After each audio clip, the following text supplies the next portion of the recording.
Hello, I have a question. Are other people losing weight but not you?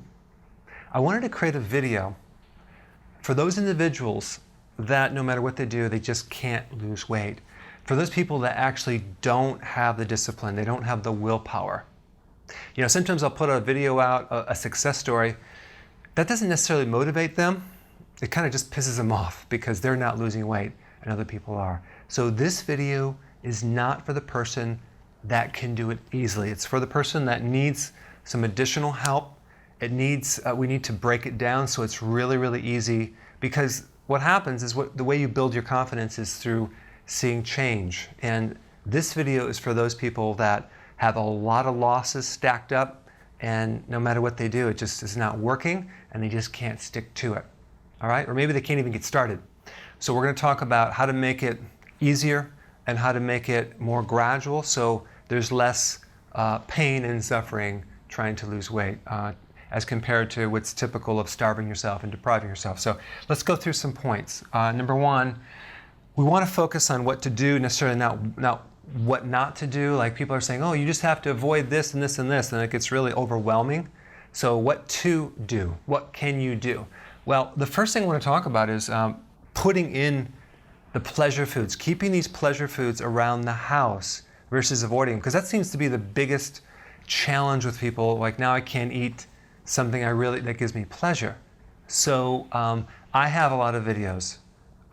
Some are simple, some are more difficult, but focus on the simple ones. There's alternative cookies. There are alternative types of chocolate type treats.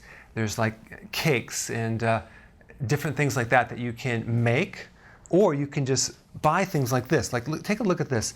Lily's chocolate milk. This is caramelized and salted chocolate. This is amazing. Guess how much sugar it is? 1 gram of sugar. That's incredible. 1 gram of sugar.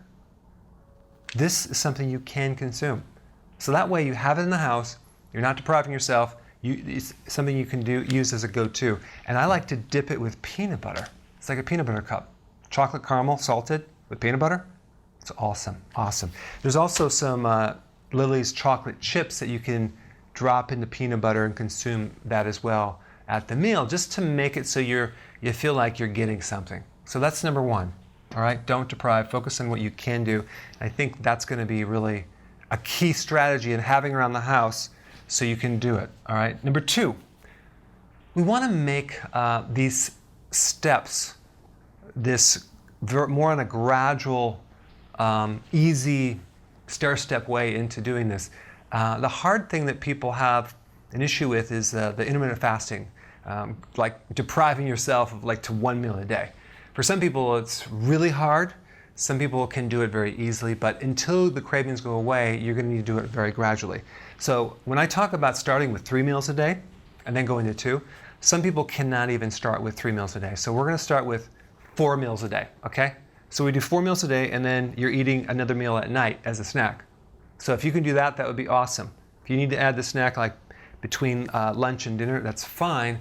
But here's what I want you to do. Instead of snacking on protein that everyone else is snacking on, I want you to snack on some fat or vegetables. You know, you could even take like lettuce leaves, and they have different types of herb cream cheese, things like that you can spread on the lettuce leaf, or dips with vegetables. You can do hummus. Like, that would be a really good snack because it's fat and it's vegetable. And at least fat has the least amount of insulin spike. So that would be a really good tip as your snack, as you're doing this gradual intermittent fasting into your life. So we start with 4 meals, or just do the snacks that are non-protein. Protein will spike insulin. So we don't want to spike insulin. Fat spikes insulin just a little bit because just in eating in general. And vegetables are not going to spike insulin too much. So that's what we need to focus on, all right? The other thing is that we want to make sure the meals are very, very simple to make. They're not like this huge, complex recipes. You know, for myself, I cook my own meals. So I'll have like lettuce and dressing. That would be part of it. And then I'll make a hamburger patty. I'll put some mustard on it. And then I'll have some nuts. Boom, it's done. It's 1 meal. So I don't make these complex meals. I don't have time. I need to make it and then go do my thing. So just keep the meals really, really, really simple and basic.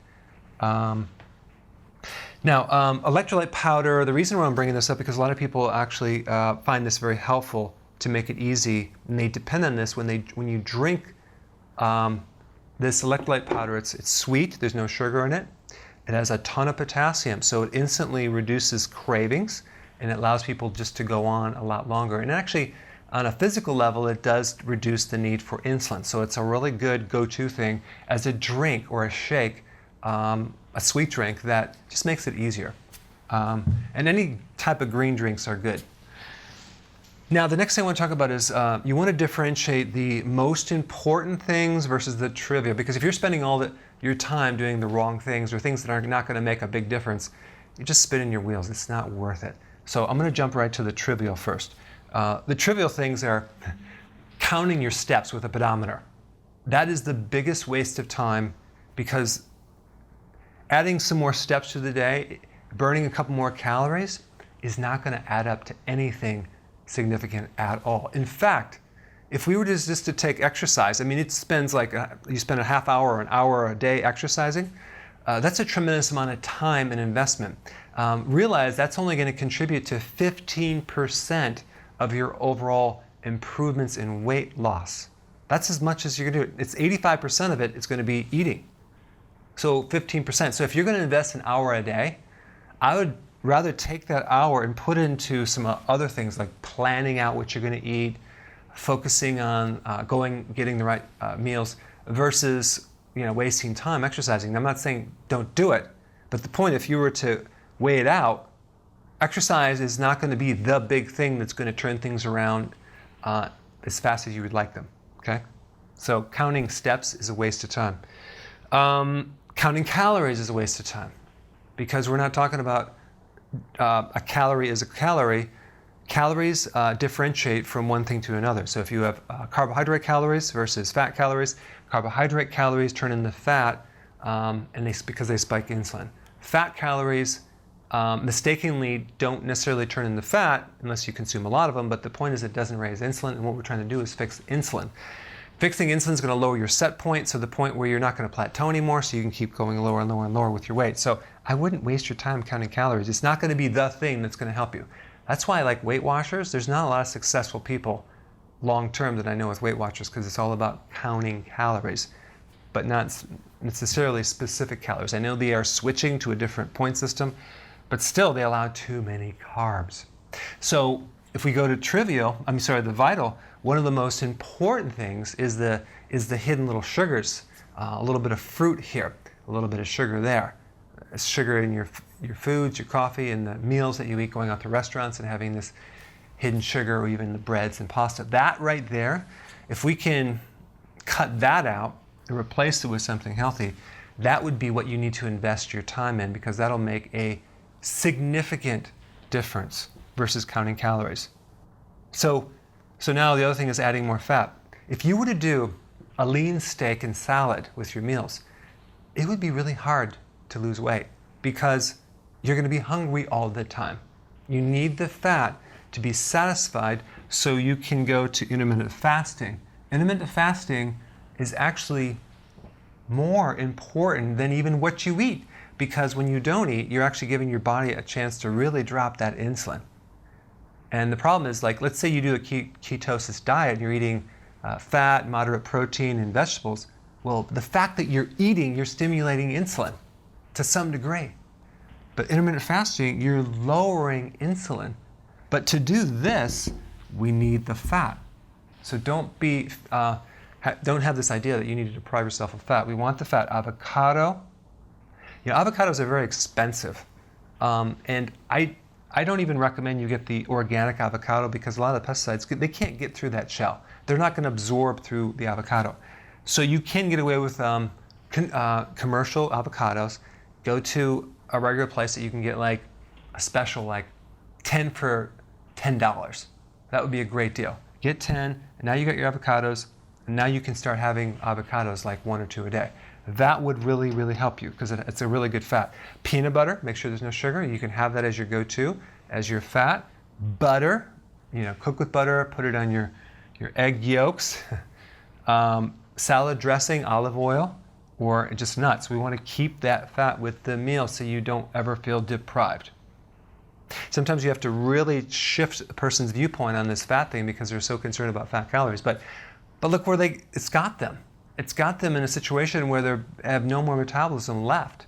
So yeah, we want to spend the time on cutting sugar. We want to cut sugar out, but I would just get it out of the house and then replace it with some alternative sugars, xylitol, erythritol, monk fruit, things like that. Vegetables, important, very important to have enough of those. You want, like when I went to the farmer's market yesterday, I got some really good salad. I got great bell peppers. They're just way more delicious than the stuff I get at the store. And so I love to just chomp on those.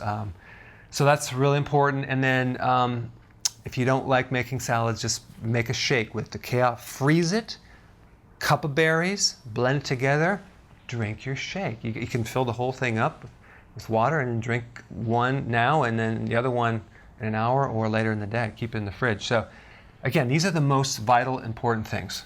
As you get rid of the hunger and craving, which could take 2 weeks to a month or less, it's going to be easier. When it's easier, when you're not hungry and you're not craving, you'll be able to do this a lot better. And then because you're doing it, you're going to see physical change, health change, and then weight loss change. That's what's going to build up your confidence. So now you know this does work, and now you ride the wave. And if you get off track, you know what to do to get back on track. But I always recommend we want to build you up on success, not comparing yourself with some guy down the street that can lose like 10 pounds in a week. That's just unreal. Don't worry about that. Just focus on yourself, improvements in your waist first. Don't even measure yourself on the scale, just measure your waist. That's very important. So it gets easier as you go. And then what you want to do is you want to plan out your meals in advance, like at least 1 or 2 days. So that way you're not thinking about what am I going to eat today. You already have it planned. So you just focus on the doingness, not the like, what am I going to eat today? What's in the fridge? So plan it out all the time. And then that way it's like an automatic thing. All right. So these are just some ideas on things that you can do to just kind of make it simple, get you there faster, and not get so frustrated. All right? Thanks for watching. Hi guys. Hey, listen, I created a pretty amazing evaluation quiz down below that actually analyzes your symptoms to find the cause, the root cause of all of your symptoms, the most likely cause. So take the quiz now and we'll send you a report.